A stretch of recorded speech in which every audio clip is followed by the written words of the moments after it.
Welcome back. I am Chase here with Christian, and we are your RMFantasy SXperts. Atlanta, what do you think? I think we need to talk about who's left. I mean, a lot of crashes. It was a lot of carnage. It was wild, so. But it was good racing, though. Yeah, good racing. Triple Crown, second one of the year. I enjoyed it. I thought it was cool. I don't think the riders like it as much, but as viewers, I love it. Some riders do like it. Yeah? So, well, let's hop right into it. This is our race recap.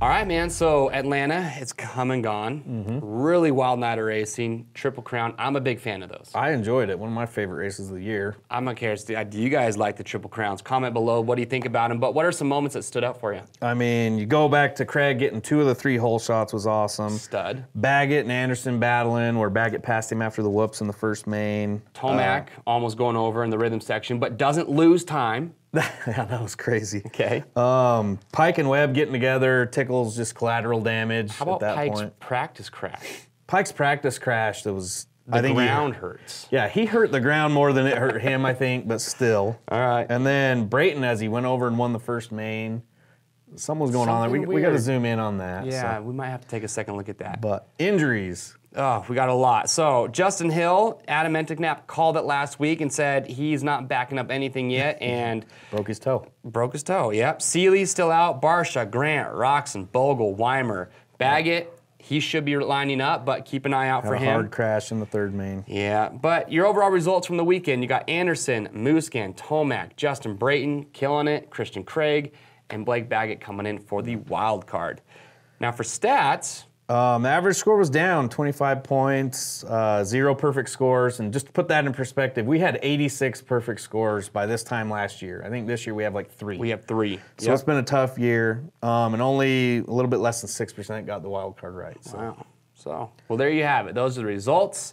A lot of carnage this weekend, but I'm excited for the week coming up because we've got Daytona, which is my personal favorite race. Yeah, good one to watch. Yeah, so let's get into it. This is our track trends.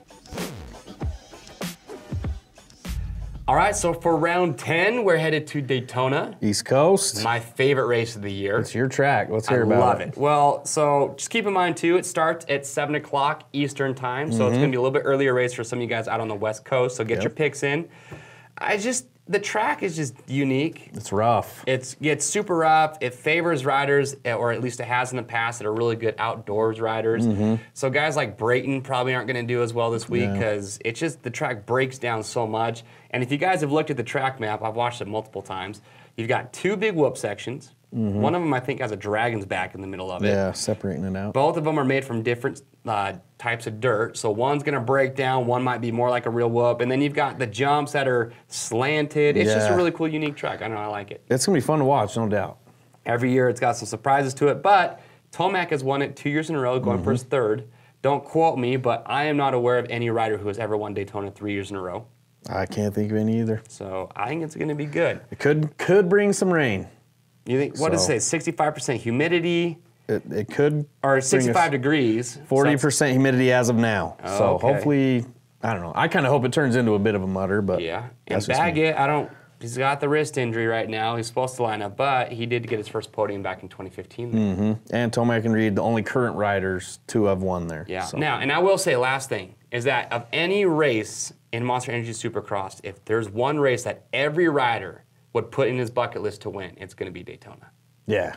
I think hands down. It just stands out. It's just so different. If you win Daytona, you'll be remembered for that.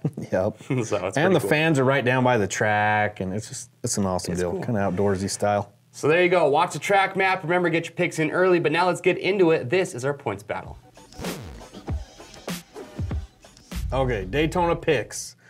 Everyone's going to have these top 3 guys in there if you're playing conservative. They've been in the top 3 the last 2 rounds. The question is, where do you put them? So let's start with Jason Anderson. He won last week. He's won 4 rounds, as many as Tomac. But Tomac's going into his Daytona track. He's won the last 2 rounds. And Atlanta was the first time he's been in the top 5 and didn't win. So we're going back to the first and last type deal. Interesting. Okay. He got in there. And he's finished exactly where he's qualified the last 3 rounds. And has won both of the standard rounds on the East Coast this year. So I'm high up on Tomac. What do you think about Muscan? Ooh, well, between Muscan and Anderson, here we go. Anderson's got obviously the better average finish, but Muscan's got better average starts. 4 back-to-back second places, too. So. Yes. You know what? With how rough and nasty the track gets, Musquin's a little more calculated of a rider. Yeah. But I put Anderson in second ahead of Musquin just for the fact that I think Anderson is willing to hang it out a little bit more, even with the big points lead. And I think Anderson, like I said, everyone wants to notch a win at Daytona. So. Yeah. And Musquin's, he's done there well before. I think he took third 2 years ago. But last year he ran over the gate. So we saw that off the stop. He jumped the gate. So I don't know.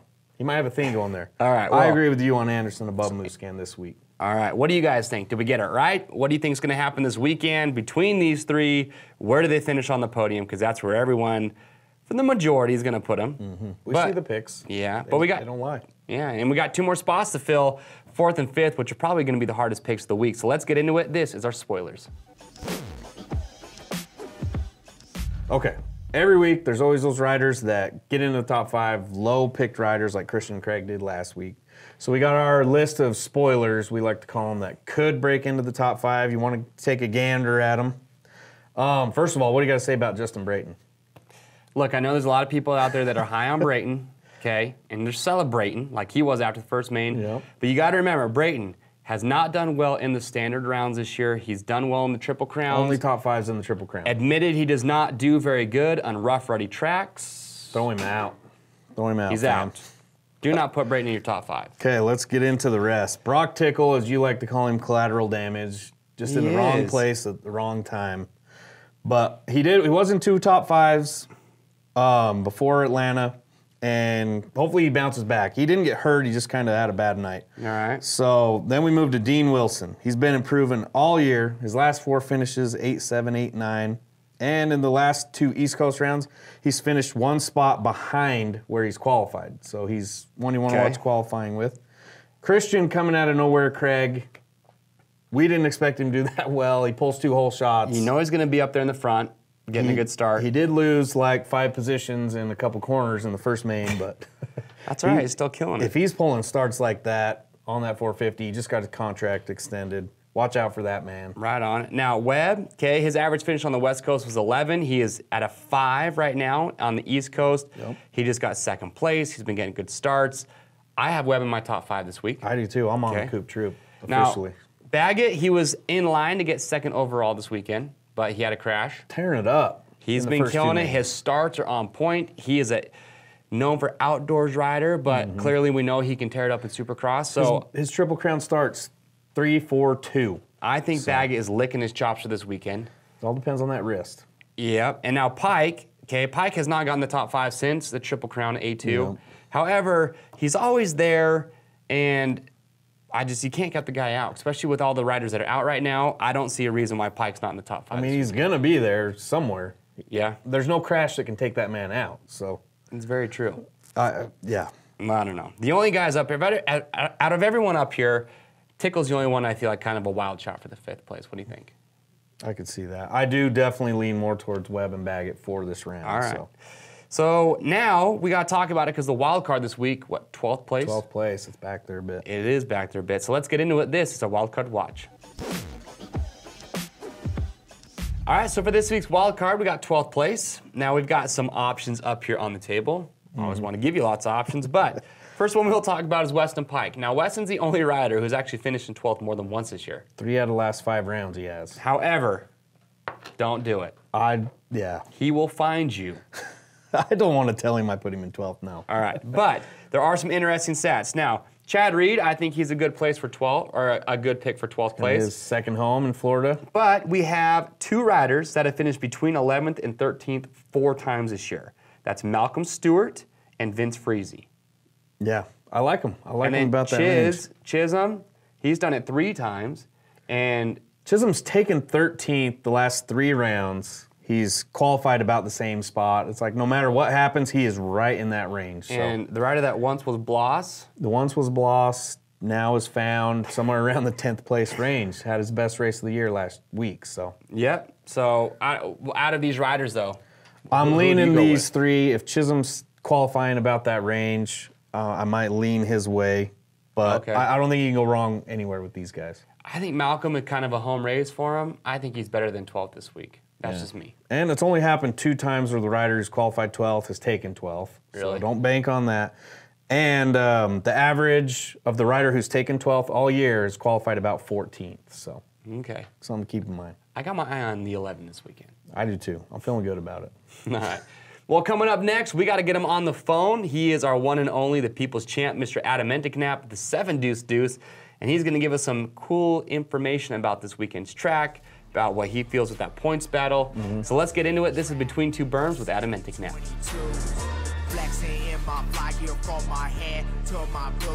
All right, so we have him on the phone, the people's champ, the 7 Deuce Deuce. What's up, Adam?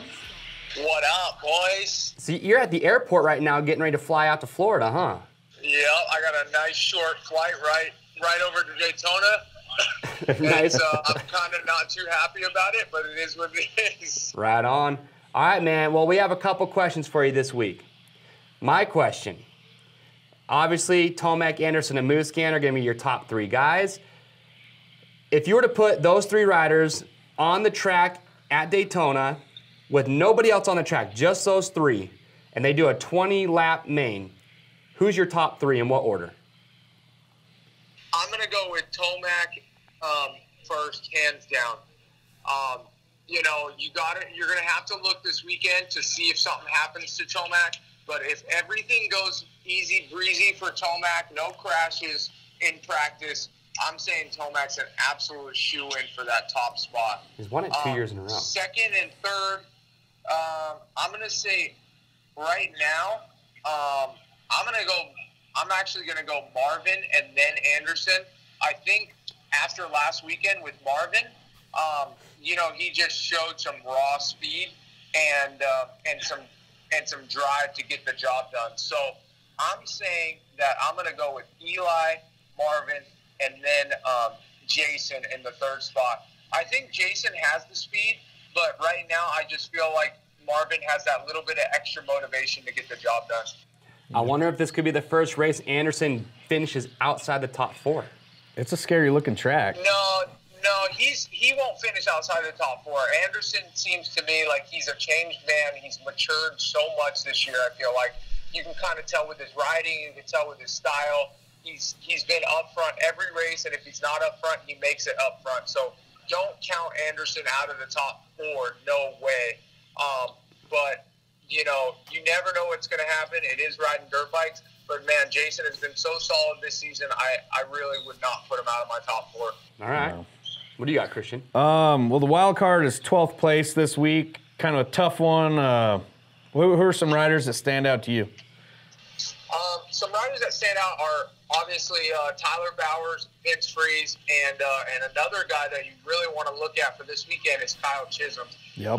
You know, he's been getting those 13th places, and he's been creeping up on that 12th place position. And 2, a little bit of insight. Kyle Chisholm's been riding a lot down in Florida. I'm pretty sure he lives there. He trains with Chad Reed a lot. He knows a lot of the Florida boys, and he's really, really comfy on those Florida tracks. So look for Kyle Chisholm to do that one spot better and get that 12th place. My wild card pick is definitely going to be Chisholm.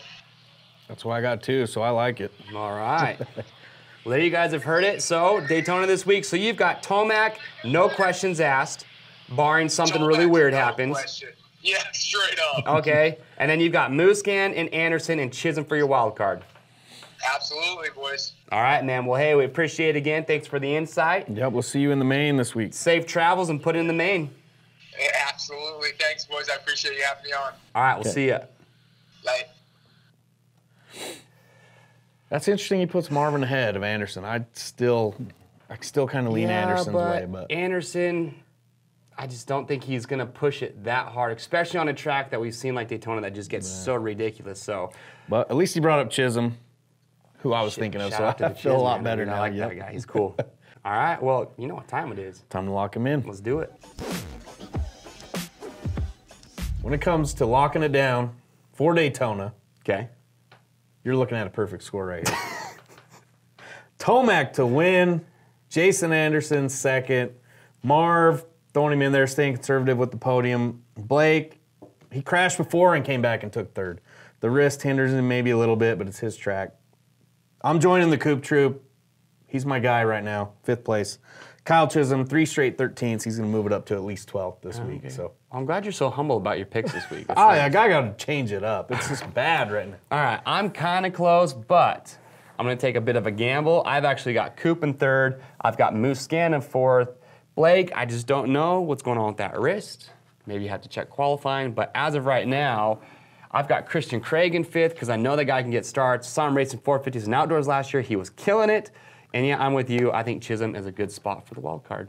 Okay. I like it. Yeah. I feel it. That's a perfect score. One of us got to do it. Somebody's got to do it. Somebody out there, let's get a perfect score. What do you guys think? Write down your comments below. Who do you have for this weekend? Do you think Christian and I are close? And remember, you can play with us. Join our group, Team RMATV MC. You can also play with Adam Enticknap. Nope, join the biggest group out there. The 7 Deuce Deuce crew. Yep. Lots cool. And also keep in mind, guys, next week for Adam's segment, we're going to take comments from you guys. We want you guys to comment below, ask questions that you want us to ask Adam. We're going to take 2 or 3 questions, ask Adam, and get answers for you. So make sure to write those questions below and let us know. Say, hey, this is my question for Adam. And we'll see what you guys want to know from the 7 Deuce Deuce. I think we'd be pretty cool. We're just throwing it out there. Any questions? Any questions? Could get crazy. Appropriate, of course. But yes, ask your questions. We want to get answers. You know what time it is, though? It's time for the good stuff. Let's talk about those prizes. Let's get it. Okay, so before we get into the prizes, let's go over last week's trivia question. The question was, what rider has finished in the same 3 positions since round 2, hasn't won a heat, and has been in every main? And what's interesting is this rider... We threw it out there, and then he goes ahead and finishes in one of those 3 positions again last week. Who is it? Blake Baggett. Yes, Mr. 4. Which you'd... Kind of crazy to look. He's finished 7th 3 times, 3rd place 3 times, and 9th place twice. So interesting. If you got it right, there's an attaboy for you. Kudos. This week's trivia, we got triple whammy. It was a triple crown last week, so we're coming at you with a triple crown question. So for this week's trivia, what round this year has had the fewest DNFs? In 450 class. In 450 class. What round has had the most DNFs in a 450 class? And how many total for the year? Now, a DNF is did not finish. So in other words, that rider started the main event, but something for some reason had to pull off and didn't finish the race. Yep, so comment below. See if someone can figure those out. Yep. But now, back to the prizes. Back to them. Good ones. 2 sets of Pirelli tires in first place. Yep. Bell Moto 9 MIPS helmet. Pro Honda prize pack. EVS is getting in it. Vertex. High compression piston. Mobius. Ooh. Yep. Galfer giving away some oversized rotors. A Cherubies. Ooh, 2 sets of Scott Prospect goggles. You can't have enough. No. ASV. And, 90, as always, 90 Rocky Mountain gift cards, so 100 chances to win. That's right. And remember, guys, even if you just sign up today, you can still win weekly prizes. So get signed up and then put your picks in. I like it. Pretty easy. Yep. Not a bad gig. No. The prizes, you sign up, win 1 prize, and you can rub it in forever. And then do it all over again. There you go, guys. So I am Chase. I'm Christian. Thank you so much for watching, and we'll see you next week.